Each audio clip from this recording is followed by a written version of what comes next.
시청자 여러분 안녕하십니까? 출발 성공 투자 박민영입니다. 안녕하세요. 김수정입니다. 지난주 뉴욕 증시가 본격적인 2분기 어닝 시즌에 들어갔습니다. 미국의 대형 은행주들이 스타트를 먼저 끊어줬는데요. 실적이 잘 나오다 보니까 또 10년물 국채금리가 올라가면서 아무래도 지수에는 압박을 줬던 것 같습니다. 하지만 주간으로 봤을 때는 S&P 500이든 나스닥 지수가 연중 고점을 경신하기도 했고요. 이번 주 이제 테슬라와 넷플릭스를 시작으로 빅테크주들의 실적까지 주목할 필요가 있을 것 같습니다. 본격적인 미국의 실적 시즌 시작이 됐고 저희도 뒤따를 겁니다. 국내외 일정들 같이 넣어놨고요. 지난주는 어땠는지 그리고 주말 사이 추가된 뉴스는 무엇이 있는지 같이 점검해 가도록 하겠습니다. 일단 금요일장 복귀부터 같이 해보시죠. 코스피 코스닥 모두 올라선 채 거래를 마쳤습니다. 코스피의 탄력이 더 좋았어요. 코스피는 1% 이상 상승하며 1.4% 상승이었고 코스닥은 0.3% 강보합 수준에서 거래를 마쳤습니다. 일단 전체적인 시장에 영향을 줬던 미국의 긴축에 대한 걱정을 덜어낸 이슈가 시장을 상승으로 이끌었습니다. CPI, PPI까지 모두 예상을 하회했기 때문인 거죠. 하지만 시장의 하락 종목 개수가 더 많은 하루였습니다. 특히나 코스닥은 그 개수가 압도적으로 하락 쪽이 많았습니다. 보통 이럴 때는 2차 전지 쪽이 강하기 마련인데 이번에는 수급 블랙홀 현상이 반도체 쪽이었습니다. 이스페타시스, 한미반도체 이런 HBM 관련한 AI 반도체 종목들의 급등이 나오면서 그쪽으로 온통 자금이 집중되는 현상 나타났죠. 차별화가 짙었다라는 겁니다. 자, 미국의 엔비디아를 필두로 해서 AI 반도체 강세가 계속 이어지기 때문에 국내에서도 HBM 반도체 관련한 종목들의 강세가 지속됩니다. 그리고 셀트리온 그룹주가 지난주 수요일경부터 해서 합병 기대감 속에 계속된 강세 이어가고 있는데요. 금요일까지도 상승세가 돋보였고요. 포스코 그룹주는 올해 정말 남다른 상승 나타내고 있죠. 2차 전지 그룹이라는 타이틀이 달리면서 질주를 이어가고 있습니다. 금요일장도 포스코 그룹주의 날이었다라고 해도 과언이 아닌데 잠시 후 이에 대해서 자세히 브리핑하겠습니다. 자, 엔터주는 빠졌습니다. JYP에서 A2K를 공개했고 하이브 측에서는 전국의 솔로 데뷔 소식이 있었음에도 불구하고 이날은 엔터주 탄력은 떨어졌던 하루였고요. 원전 과 방사는 폴란드 윤석열 대통령의 방문 이후에 협력을 하겠다라는 여러 가지 뉴스는 있었으나 이후 구체적인 뉴스, 계약 이런 것들이 없었기 때문일까요? 이날 좀 차갑게 식는 모습이 나타나기도 했습니다. 전반적으로 시장을 관통하는 하나의 키워드는 반도체 내에서 분야별로 순환매가 나타나고 있다는 겁니다. 그것을 냉정과 열정 사이라는 제목에 빗대봤는데요. 당연히 열정 쪽을 담당하고 있는 게 반도체가 되겠죠. AI라는 빅테마, 이 빅테마가 반도체의 P와 Q, 가격과 물량을 같이 끌어올려 줄 것이다라는 성장 스토리에 사람들은 기대하고 있습니다. 실질적으로 숫자가 찍히는 쪽 중심으로 먼저 탄력을 나타냈고요. 그 이후 그 온기가 다른 분야로 확산되고 있습니다. 한미반도체 이날도 13%의 급등이었고요. HPSP 16%, 성우테크론 상한가, SNS텍 그날 아침 이렇게 후공정이 주목받지만 결국 전공정도 빼놓을 수 없다라는 점을 살폈었거든요. EUV 관련해서 SNS텍도 우리 마음 한켠에 놓고 지켜보자 이런 말씀을 드렸는데 다행히 그날장 시세가 좋았습니다. 16% 상승이었죠. 그리고 반도체 붐은 기판 붐으로 이어질 것이다라는 최근의 스토리가 계속해서 기판주를 밀어 올립니다. 외국인 기관의 매수세가 기판 쪽으로 집중됐고요. 이스페타시스 20% 급등, 코리아 서키트, 대덕전자, 심텍까지 강세 움직임 확인이 됐습니다. 자, 그 밖에는 현대차 해외 IB의 목표가 상향과 아이오닉 신차 공개 소식이 전달되면서 현대모비스, 현대위아, 현대차, 현대오토에버 상승이었습니다. 6월 29일 브리핑 당시에 현대오토에버가 3년 고점 부근을 뚫을지 좀 주목해보자라는 것을 이야기 나눠봤었어요. 그때 당시에 인베스터데이 이야기를 소개하면서 현대오토에버가 이날 기점으로 3년 고점을 뚫고 올라섰습니다. 그러면 이제 고점에 대한 부담을 느낄까요? 아니면 매물대가 없는 것에 대한 자유를 느낄까요? 있을까요? 궁금해집니다. 현대오토에버 추이 지켜보겠고요. 메리츠증권에서는 이런 식으로 관심을 받았던 종목들 프로그램 수급이 붙으면서 강하게 튀어오르는 것이 반복된다. 그래서 이건 하반기에 밈 주식들이 트렌드다라고 이야기했습니다. 그래서 메리츠증권은 M을 밈이라고 표현을 하면서 이렇게 좀 축약형으로 시장의 특징을 나타내기도 했네요. 자, 반면에 열정이 반도체라면 냉정은 이날은 원전이었습니다. 원전은 윤석열 대통령이 어디에 방문해서 원전에 대한 딜이 있을 거다라는 기대감이 있으면 뉴스 전까지 엄청 달립니다. 그리고 나서 최근에 반복된 패턴이죠. 그 협력 이슈가 뭐 하겠다라는 말까지만 나오면 그 이후로는 전부 다 세론으로 작용을 하네요. 이날도 마찬가지였습니다. 원전 세론데이였어요. 두산 에너빌리티 6%, 한정기술, 우진, G2파워 모두 다 낙폭이 다소 크게 나오기도 했습니다. 지난 금요일에 김관진 부장이 아직은 원전 아닌 것 같다라고 이야기를 했었는데요. 좀 참고가 됐을지 모르겠습니다. 다만 NH투자에서는 하락이 과도했다, 매수 기회다라고 얘기를 꺼내놓기도 했어요. 폴란드나 체코, 튀르키예, 영국, 네덜란드 등과 함께 원전 수주 계획은 계속 계획대로 되고 있다라는 점을 언급했고요. 그리고 내년도에는 국내에서 11차 전력수급 기본계획이 있을 것이기 때문에 원전에 대해선 장기적 관점 모아갈 수 있다라는 의견이었습니다. 그래서 최선우는 두산 에너빌리티를 내놨는데요. 어찌 될지 시간이 말을 해주겠죠. 지금 시장에서는 여러 가지 뉴스들이 전달되고 있는데요. 과정의 잡음이라고 표현을 해봤습니다. 물가요. 결국 물가가 잡혀가는 과정인데 그 과정 속에서 잡히고 있다, 아니다, 더 강하게 긴축을 해야 된다, 아니다, 여러 가지 의견들이 잡음처럼 전달되고 있습니다. 자, 이날도 미국의 수입 물가가 2개월 연속 하락했습니다. CPI, PPI 그리고 수입 물가까지 잡혀가는 분위기 속에서 긍정적으로 판단을 했었는데 크리스토퍼 윌러 연준 이사의 발언이 시장에 부담으로 작용했습니다. CPI 둔화는 환영할 일인데 하나의 지표가 추세가 되지는 않고 있다. 남아있는 4번의 회의 중 2번은 25bp 인상을 해야 한다라고 기존에 했던 말 그대로긴 합니다만 또다시 꺼내놨고요. 그러면서 11월 달 금리 인상 확률이 올라갔습니다. 이 확률대로라면 7월에 한번 올리고 11월에 한번 올릴 것이다라는 것을 시장이 어느 정도 반영을 한 거죠. 그리고 때마침 미국의 미시건 소비자 심리가 너무나 좋게 나왔고요. 미시건 기대 인플레 데이터들도 지난달보다 증가했습니다. 소폭이긴 합니다만요. 그러니까 물가 그리고 여전히 경기가 상당히 좋네라는 점에서는 긴축을 한 번 더 할 여지가 있다라는 것을 인지한 거죠. 그러니까 총 2번에 대한 것을 시장은 반영을 시켰고요. 국채금리 상승했고 달러는 상승했고 기술주는 이 때문에 차익 실현이 조금 나오기도 했습니다.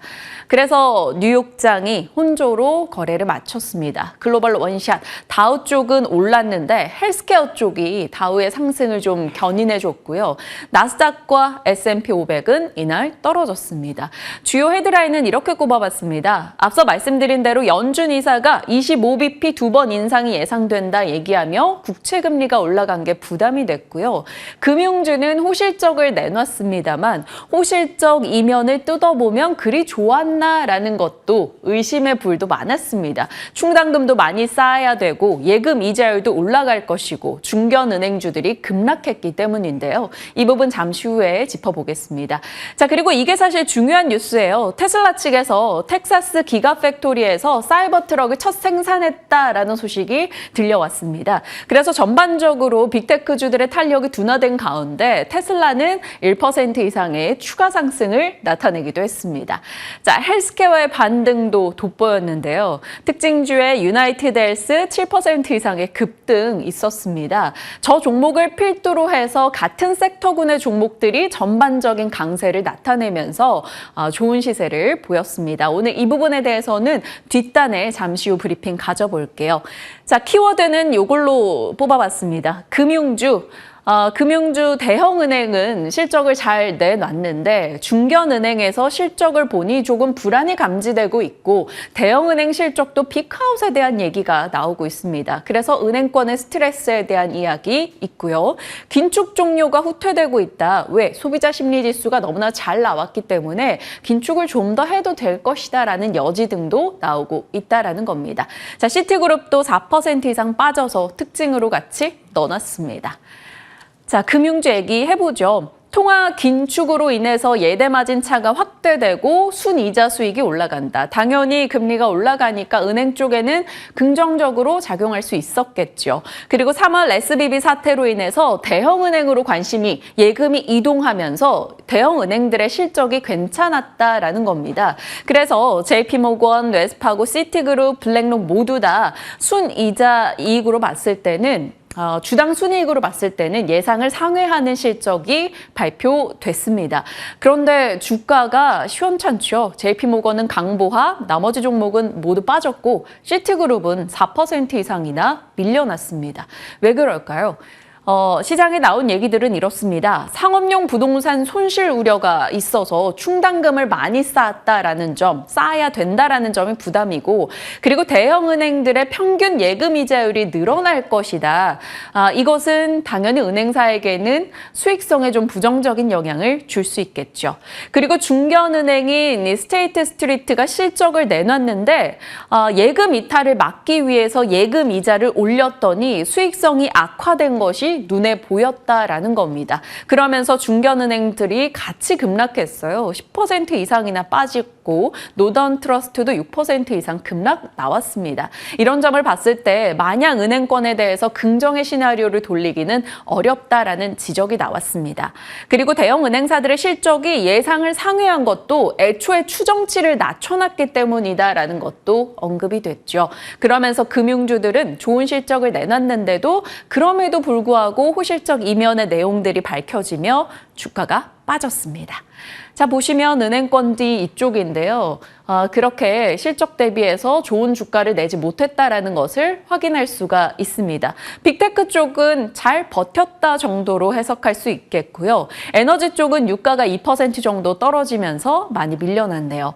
그리고 통신 쪽도 부진했습니다. AT&T가 4% 이상 빠졌는데 개별 이슈가 있었고요. 앞서 말씀드린 대로 헬스케어 쪽의 분위기가 너무나 좋았죠. 일라이렐리나 유나이티드 헬스 이쪽의 주가가 좋아서 이렇게 쨍한 초록색을 나타내기도 했습니다. 이 부분에 대해서는 잠시 후 자세히 살펴보도록 할게요. 자, 전기차 판매 데이터에 대한 얘기들이 많이 나오는데 생각보다 수치가 드라마틱하게 좋아집니다. 미국의 판매도 블록버스터급이었다라는 이슈인데요. 미국의 2분기 전기차 판매가 작년 2분기 대비해서 무려 50%나 늘어났다라는 소식이 들렸습니다. 전기차의 가격도 떨어졌고 많은 모델이 출시가 되면서 소비자의 선택지가 많아졌고 세금 혜택도 좋았다라는 거죠. 이런 스토리가 계속 시장에서 힘을 받게 된다면 결국에는 전기차 배터리 셀 혹은 소재 쪽이 한 번 더 관심을 받을 여지가 있겠습니다. 이런 Q에 힘을 주는 내용이 있죠. 바로 테슬라입니다. 늦었습니다. 기존에 발표하고 생산하겠다라고 했던 것은 2년 전인데 그보다 꽤 늦었어요. 하지만 결국 사이버 트럭이 생산됐다라는 소식이 들려왔습니다. 일단 7월에 첫 생산을 했어요. 사전 예약 150만 대라고 얘기를 하는데 물론 조금 과하게 추정된 것도 있겠습니다만 시장의 관심은 분명 뚜렷합니다. 그리고 사이버 트럭 같은 경우는 테슬라의 전형적인 상승 모멘텀 이슈였죠. 이번에 눈에 띄는 것은 사이드미러가 제거됐다라는 거예요. 그리고 그 역할을 카메라가 대체한다라고 합니다. 그러면 당연히 달리는 카메라나 그 카메라를 검사하는 쪽에 시장의 관심이 올라갈 여지가 있겠죠. 그래서 시장에서는 발빠르게 국내 관련주 어떤 것들이 있을까 이야기하기 시작했고요. 시장의 이야기들을 모아봤습니다. 자동차 부품, 명신산업 같은 경우는 핫스탬핑 부품을 테슬라에 독점 공급하고 있다 보니까 보니까 테슬라 이런 이슈가 있을 때마다 같이 연결이 되고 있고요. 서연이와 본인들은 회사에서 최근에 부품 수주설 부인했습니다. 하지만 과거에 부품을 자회사를 통해 납품했던 이력이 있기 때문에 필러에 대한 자동차 필러에 대한 관심이 좀 생겨난 것 같아요. 안 그래도 최근 자동차 부품 섹터 분위기가 꽤 좋았었는데 추가 탄력 받을지 궁금합니다. 그 밖에는 KEC 혹은 개항전기 등의 종목들 각 분야별로 거론이 되고요. 이번에는 아무래도 카메라 쪽에 대한 관심이 높습니다. 삼성전기, LG이노텍이 카메라 모듈 테슬라 쪽 1차 벤더이고 그들에게 부품을 납품하는 업체부터 해서 퓨런티어까지 얘기가 되는데요. 퓨런티어는 카메라 모듈 검사 장비 업체입니다. 전장 사업 비중이 나날이 높아지고 1분기 수주 잔고가 작년 대비 1068% 증가하기도 했었습니다. 그래서 퓨런티어 쪽으로 시장에 관심이 꽤 많이 쏠리고 있다는 점 눈에 띄고 이런 이슈로 카메라 모듈이 관심을 많이 받게 된다면 다른 카메라 모듈에 역시나 레벨업 기대감도 등장하고 있습니다. 저희 시간엔 함정남 차장님이 한 달 전부터 카메라 모듈주 체크하자라는 얘기를 꽤 많이 했었는데요. 관심 두고 오늘 반응 한번 보겠습니다. 자, 그리고 삼성전기요. 앞서 테슬라 쪽에서도 카메라 모듈 모멘텀이 있었는데 최근 들어서 그 무거운 주가가 조금씩 엉덩이를 들기 시작했습니다. 보시면 올해 차트거든요. 연초에 중국발 모멘텀 받을 줄 알았는데 그게 약해지면서 쭉 빠졌다가 최근에 다시 조금 탄력적인 흐름을 보여주고 있습니다. 삼성전기의 모멘텀은 MLCC, FCBGA 기판, 그리고 카메라 모듈, 전장 파워 인덕터까지 추가가 됐습니다. MLCC 는 트렌드 포스에서 7월 손익분기점을 넘었다. 중국에서 세트 수요 조금 회복하고 있고 무엇보다 GPU 출하와 아이폰의 모멘텀이 있어서 성수기에 대한 기대감이 있다라는 얘기 나오고요. 카메라 모듈은 스마트폰과 자율주행, FCBGA도 AI와 전장기판 모멘텀을 받는다라는 거죠. 그리고 파워 인덕터 처음으로 첫 생산을 했다라는 소식이 들려왔는데요. 전류를 조절하는 파워 인덕터의 역할은 앞으로 커질 수밖에 없기 때문에 가동률도 올라가는 참에 삼성전기 관심 갖자라는 얘기 등이 나옵니다. 증권사 평균적인 목표가는 18만 원 정도 이야기되는데 추적을 좀 해보도록 하죠.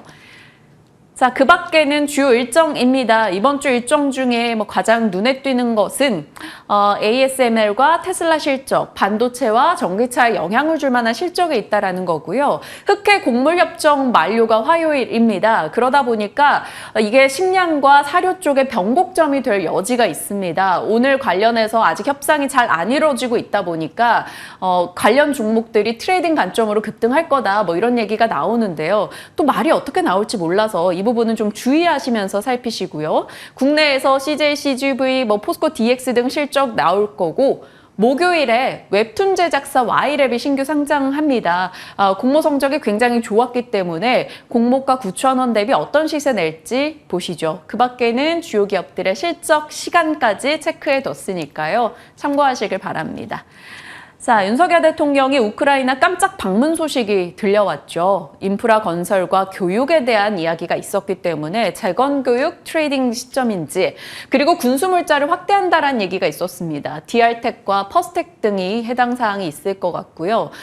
민간인 학살 현장을 방문했다라고 하는데 그동안은 비살상 무기만 지원하겠다라는 원칙이 있었어요. 근데 잔인한 장면을 보고 나서는 어떻게 될지 모를 것이다라는 로이터 통신의 보도가 같이 나왔습니다. 제대로 된 무기를 만약에 공급하게 된다면 이런 쪽이 모멘텀을 받겠다라는 지적이 있었고요. 현대건설 개별단의 이슈이네요. 그 밖에는 이 산업뉴스로 이 마이크로소프트의 코파일럿 이용자가 늘어났다고 합니다. AI 관련한 시세고요. 지금 비가 너무 많이 오다 보니까 홍수가 좀 피해가 상당한데요. 이 축구장 2만 8천여 개 면적의 농지가 침수됐다고 합니다. 그러다 보니 관련해서 또 수혜를 받을 기업들 거론이 되네요. 인선 ENT, 유신, 뉴보텍 등 말이 나오고 있는데요. 이런 건 참 슬픈 호황이자 좀 씁쓸하기도 합니다. 내용들 잘 살피시면서 영향권에 있을 만한 종목 보유 중이시라면 체크하시길 바랍니다.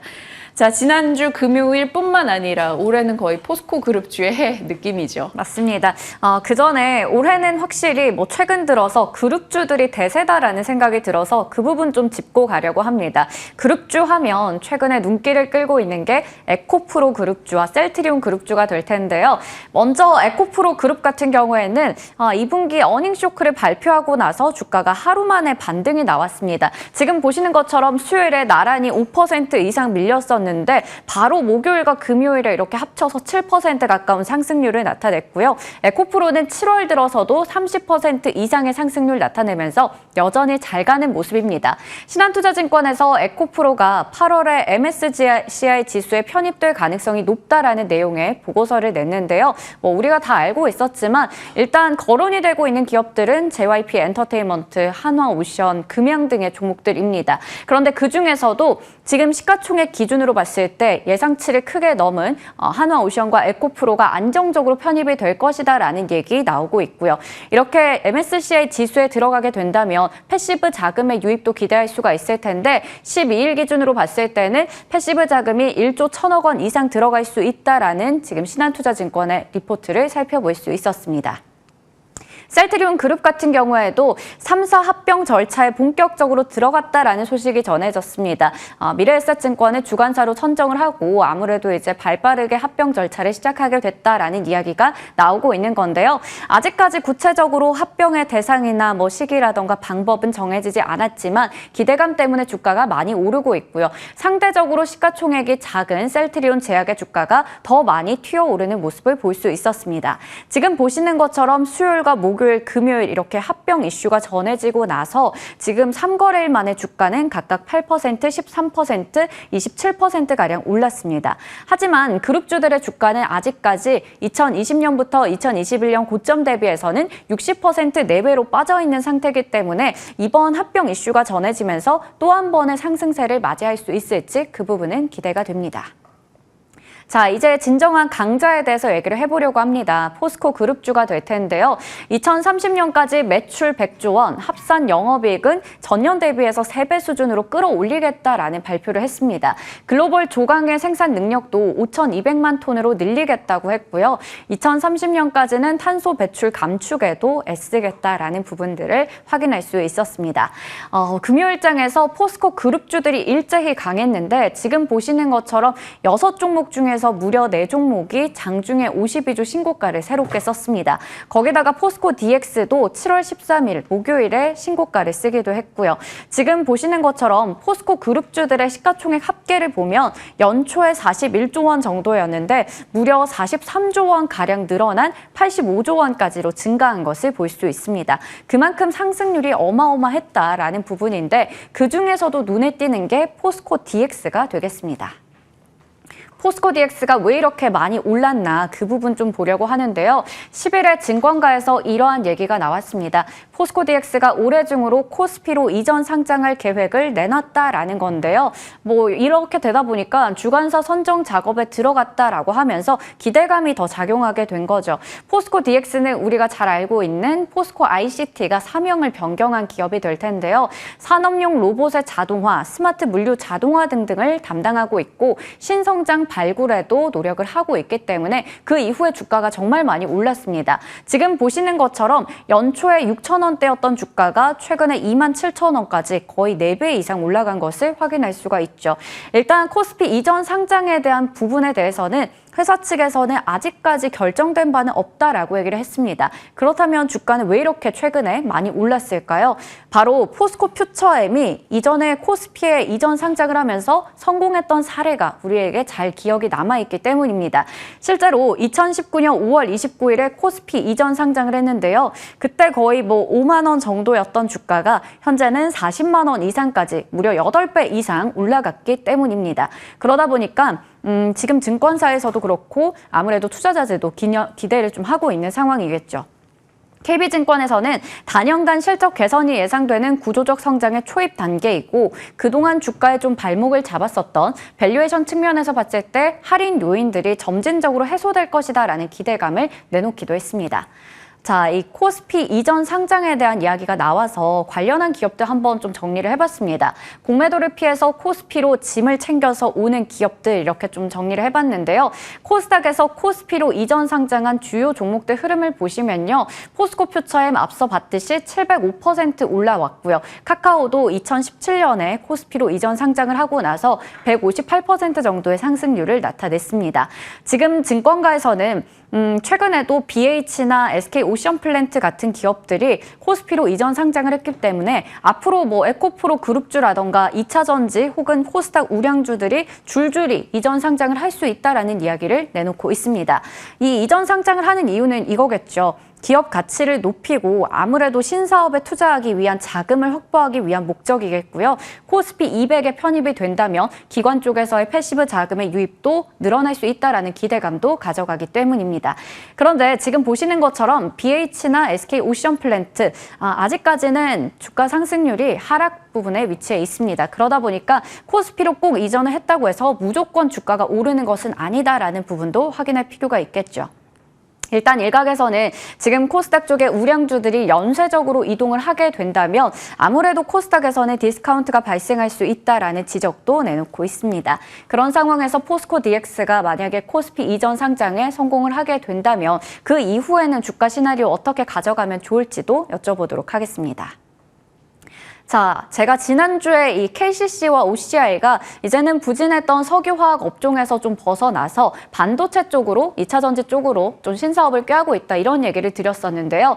여기도 마찬가지입니다. 포스코는 우리가 철강주로 잘 알고 있었지만 이제는 2차전지 소재주로 많이 거론이 되고 있고 실제로 올해도 그 부분에서 부각되면서 주가가 많이 올랐었는데요. 철강은 하반기에도 그렇게 좋지 못할 것으로 보입니다. 하지만 2차전지 사업이 본격화될 것이라는 기대감에 최근에 주가가 힘을 받고 있는 거고요. 실제로 11일에 이렇게 2차전지 소재 사업의 밸류데이를 열었고요. 2차전지 소재 부문에서 매출을 2030년까지 62조 원으로 끌어올리겠다라는 얘기를 했습니다. 목표 대비해서도 늘어난 수치고요. 전년 대비해서 50% 늘리겠다라는 거고요. 2차전지 소재 전문 기업으로 성장해서 완결형 포트폴리오를 구축하겠다. 완전한 밸류체인을 구축하겠다라는 이야기를 했습니다. 그리고 핵심이 되는 리튬의 생산량 목표치도 크게 올렸는데요. 현재 리튬의 생산 능력이 10만 톤인데 이걸 무려 4배 가까이 늘리겠다라는 것으로 보입니다. 메리츠증권에서는 리튬의 가격이 올라가고 있고 2024년부터 2025년까지 예정이 되어 있는 공장별 리튬의 상업 생산도 개시될 것으로 보이기 때문에 주가는 추가적으로 상승할 여력이 있다라는 이야기를 내놨습니다. 네, 증권사에서는 한편으로 이 실적에 대한 이야기를 좀 하고 있는데요. 워낙 앞서 실적을 내놨던 에코프로 같은 경우 실적이 좋지 않았습니다. 그러다 보니까 포스코 그룹주에 대해서도 전망이 밝지는 않은 상황입니다. 특히나 지금 철강 시황은 여전히 안 좋은 상황에서 이제 막 단계를 내딛고 있는 2차전지 소재 사업 같은 경우에는 성장성 때문에 많이 오른 부분이 있는데 이번에 만약에 실적이 실제로 좋지 못하다면 주가 되돌림 현상이 나타날 수도 있다라는 우려도 내비치고 있습니다. 지금 보시는 것처럼 2분기 컨센서스가 매출은 9% 가까이, 영업이익은 43% 정도 전년 동기 대비해서 하락할 것으로 보이는데요. 일단 포스코 DX가 화요일에 실적을 내놓을 예정이고 그룹주들의 실적 발표 아직까지 일정이 체크되지는 않았지만 앞으로 나온다면 주가 어떻게 봐야 될지 궁금해집니다. 본격적으로 2차전지 소재가 좀 철강을 대신할 수 있을지 포스코 그룹주에 대한 목표 주가 전략까지 챙겨보겠습니다. 포스코 그룹주에 대해서 많은 분들이 궁금해한 건 그냥 더 가냐일 것 같습니다. 잠시 후에 유창현 본부장과 전략 챙겨가겠고요. 또 다른 성장주 중에 하나인 헬스케어 쪽 참 관심 못 받았었는데 나아질 수 있을까 보시죠. 미국의 헬스케어 섹터가 2019년 4월 이후 시가총액 비중이 최저를 기록하고 있습니다. 그런 가운데 최근 들어서 조금씩 일부 회복의 흐름이 나오는데요. 지난주 마지막 거래 일장에서 상승 상위에 있었던 것은 주택 건설 쪽 일부에서 비중 확대 의견을 내면서 올라갔고 그 외에는 거의 다 헬스케어와 연결이 돼 있었습니다. 의료용 로봇 종목들, 우리도 몇 번 짚어봤던 이들 종목들 강세 움직임 나왔고요. 있고요. 제약바이오 그리고 의료기기 쪽의 상승세가 확인이 됐습니다. 국내에서도 여러 가지 제약바이오 쪽의 관심도가 좀 올라가고 있는데요.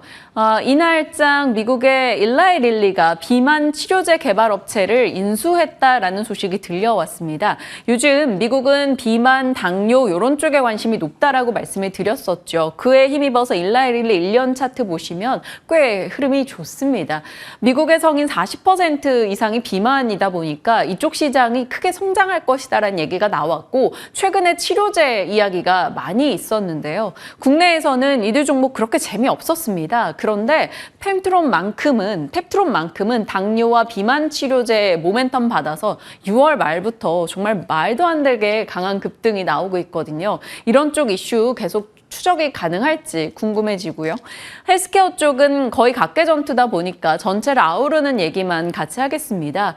바이오 뉴딜 지수가 한 달 사이에 분위기가 좋고 셀트리온 그룹 합병 이슈가 있고 3반은 이 하드리마 PBM 등재 이슈가 들려왔습니다. 휴미라 바이오 시밀러 제품이죠. 이 부분이 모멘텀이 있고요. 8월에 바이오 액티브 ETF가 줄 상장을 하다 보니까 수급적인 기대도 있습니다. 그 힘으로써 지난 금요일에 제약 바이오 시밀러 종목 중에 80%가 올랐습니다. 국내장에서. 그리고 의료 AI 모멘텀도 계속되고요. 이런 이슈들 속에서 일부 기대를 찾아본다면 어떻게 압축을 해야 될지 아니다. 헬스케어 쪽 지금 보지 말자. 이런 답변을 받게 될지 궁금하네요. 지금 곧장 체크해 보겠습니다. 전략 함께 하시죠.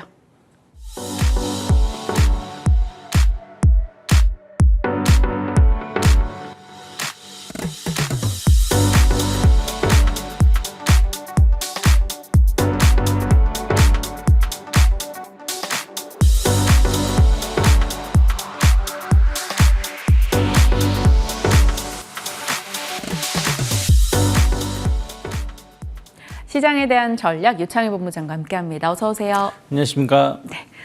지난 금요일은 대형주 단의 강세가 좀 돋보였습니다. 반도체, 자동차 등을 필두로 해서요. 시장의 분위기 어떻게 판단하시는지 어느 쪽 섹터로 좀 압축해야 되는지 좀 전략 주세요. 일단은 분위기가 전체적으로 조금 7월 초, 그러니까 첫째 주 때는 글로벌 증시가 다 조정이었는데 네.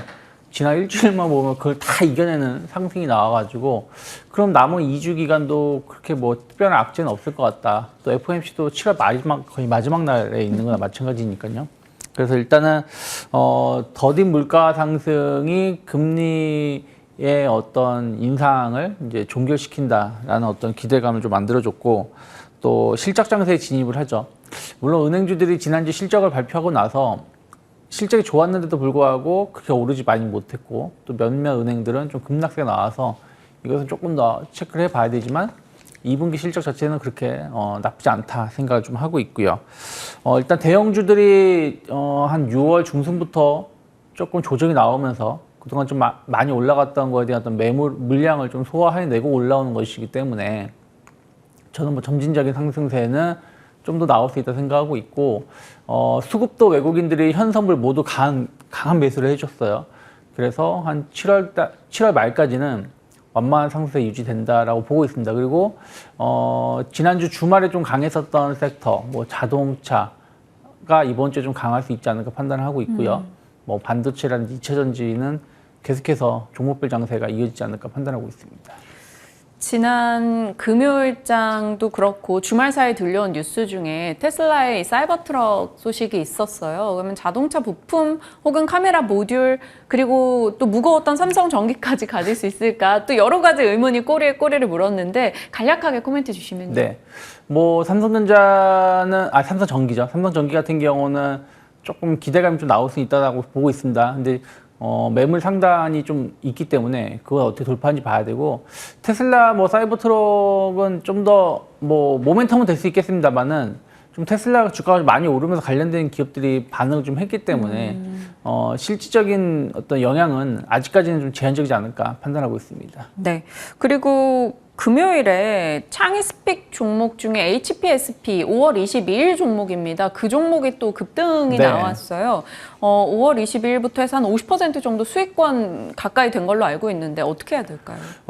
HPSP가 어떻게 보면 지난주 초에 중순까지는 못 움직이다가 후반 부분에 좀 반등이 네. 나오면서 신고가를 보여줬습니다. 그러면 지난주 중간 목요일하고 수요일 목요일에 급등했던 종목군하고 또 목요일하고 금요일에 급등한 종목군이 좀 다르다고 보고 있기 때문에 그러한 기운들은 이번 주에도 조금 더 이어질 수 있지 않을까 해서 약간의 비중은 줄여야 되겠습니다만은 추세는 조금 더 살아있지 않을까 판단하고 있습니다. 반도체 내에서도 말씀 주신 대로 뭐 프로텍 이런 종목들이 네. 그날은 빠지고 또 이쪽에서 치고 나가고 그러네요.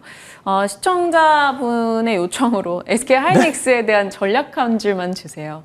좀 이건 뭐 나중에 또 한번 정리를 한번 해드려야 되겠지만 네. 과거에 반도체 섹터가 움직였을 때랑 지금과 다른 점은 그때는 삼성전자가 주도를 해가지고 움직였거든요. 뭐 낸드를 맞네요. 투자를 한다, 뭐 파운더리를 투자를 한다고 하면서 주도를 했는데 지금은 어떻게 보면 SK 하이닉스 주도를 한다고 보고 있을 것 같아요.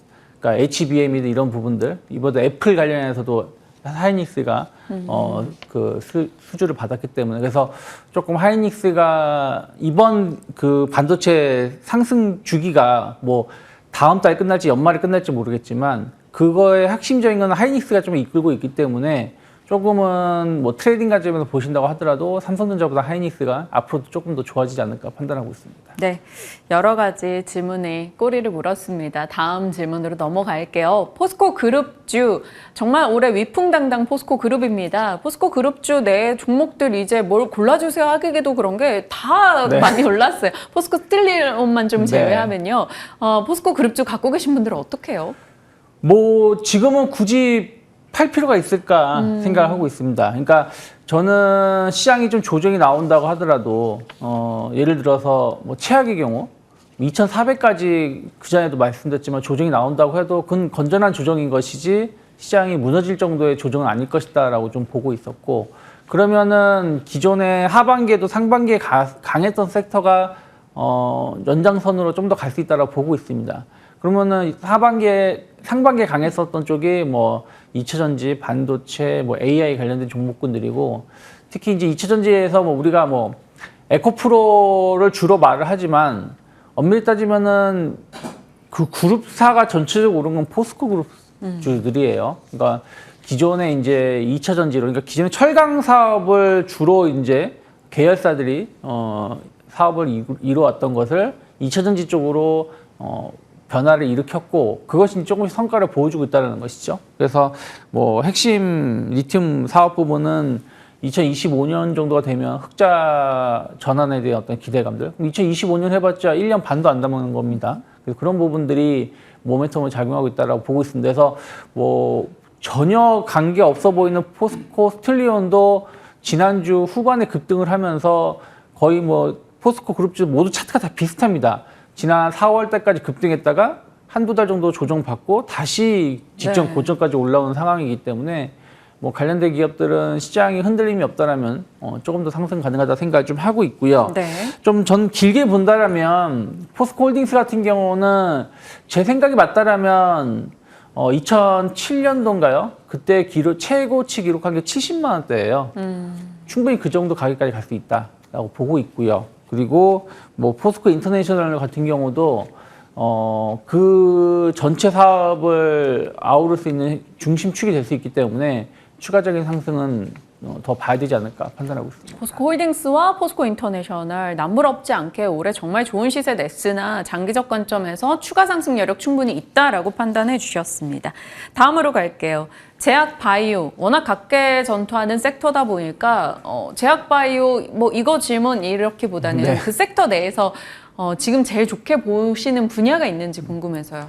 그러니까 이게 제약바이오만 딱 놓고 보면은 좋게 보면 좀 별로 없어요. 근데 앞에서 그 리뷰해 주신 것처럼 헬스케어 쪽으로 보신다라면 좀 다를 수가 있겠죠. 그러니까 뭐 그래서 저는 좀 제약바이오만 좀 준비를 해봤는데 헬스케어로 본다라면 결국엔 지금 AI가 접목되는 부분들이 좀 있지 네. 않습니까?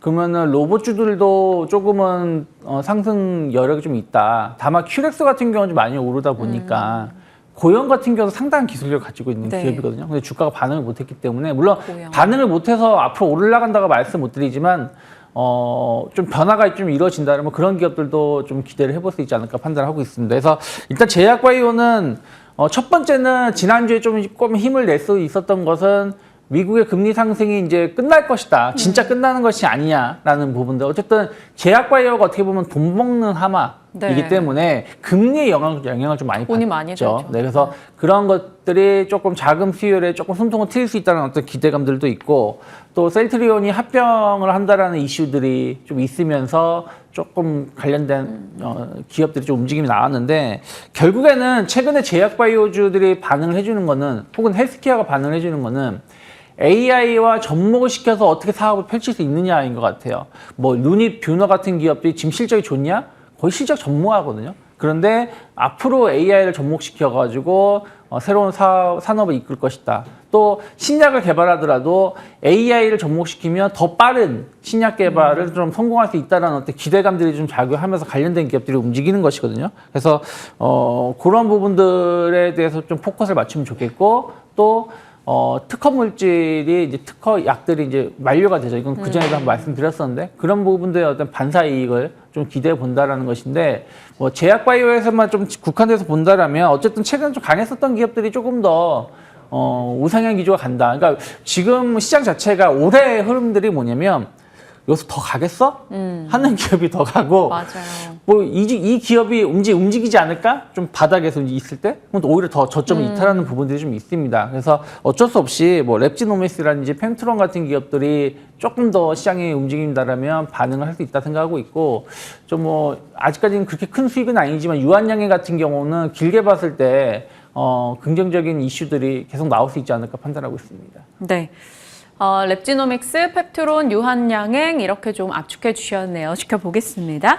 창의스픽이 항공주입니다. 항공주 한동안 뜨거웠었잖아요. 근데 비수기에도 정말 티켓 판매가 너무 좋다 이런 얘기 계속 네. 들리네요. 제가 한 달 전쯤에 이 자리에서는 그 항공주 한번 LCC 항공사 언급을 해드릴 때는 지금 그때 당시 접근하기엔 조금은 확인할 부분들이 많다라고 말씀드렸어요. 그때랑 지금은 달라진 게 없습니다. 다만 뷰가 좀 바뀌는 거는 그때 처음에 상승이 나왔을 때는 이게 진짜 상승이냐 아닌지를 봐야 되는 부분들이 있었거든요. 근데 처음에 꽤 많이 오른 상황에서 추격 매수를 하기에는 조금은 이슈들을 좀 체크해보자라는 생각에서 네. 그때는 좀 신규 매수는 조금 아니건 제 기준에서 봤을 때는 좀 아니라 말씀드렸던 거고 그러면서 이제 어느 한 달이 지났어요. 한 달 가까이 지난 상황에서 주가 가격 조정이 나온 게 아니라 좀 옆으로 행보 조정이 행보를 보여줬더라면 충분히 이제부터는 좀 모멘텀을 만들어갈 수 있지 않을까. 어쨌든 환율이 1320원대까지 30원, 20원 후반까지 갔다가 2, 3일 만에 70원대까지 네. 70원 이하로 하락을 했습니다. 어쨌든 환율, 유가 자체는 항공사들에 대해서 우호적이다. 이것만 가지고도 2분기 실적이 상당히 좀 기대감을 가져갈 수 있지 않을까 좀 판단을 좀 하고 있고요. 그리고 단거리 노선이 구조적으로 성장세를 계속 이어간다는 것이죠. 그런 부분들도 매출이 안정적으로 좀 증가할 수 있다라고 판단하고 있습니다. 그리고 이제 3분기 최대 성수기 시즌에 진입해 있다는 부분들도 해외 여행객이 계속 늘어난다라는 거 주목해 보신다라면 최근에 항공주들 보시면은 그 대한항공이 한 달 내내 야금야금 계속 우상향 기조 이어가고 있고 뭐 제주항공, 뭐 진에어, 뭐 네. 티웨이, LCC 항공사들은 조금은 더딘 모습인데 저는 이제 그런 것들이 이제 그때도 말씀드렸지만 수요는 폭발적으로 늘어나는데 비행기를 공격적으로 계속 늘 수는 없는 거다니까요. 그래서 그런 부분들은 계속 확인해야 되지만 일단은 단기 상승에 대한 어떤 매물이 좀 소화가 됐다라고 보고 있기 때문에 진에어를 저는 LCC 항공사 중에서 좀 제일 좋게 보고 있고 네. 그다음에 대한항공도 뭐 수급적인 측면에서 보면 외국인 기관 쌍끌이 베이스가 계속 유입되고 있기 때문에 2분기 실적에 대한 어떤 기대감들 주가에 조금 더 우호적이지 않을까 판단하고 있습니다. 진에어, 대한항공, 항공 섹터 내에서 이제 어느 정도의 조정 이후 다시 관심을 더 보자라고 의견을 주셨습니다. 정리하고 시장에 대해서 말씀 주신 내용들 복귀해 보도록 할게요. 유창희 본부장님과 전략 챙겨봤습니다. 고맙습니다. 고맙습니다.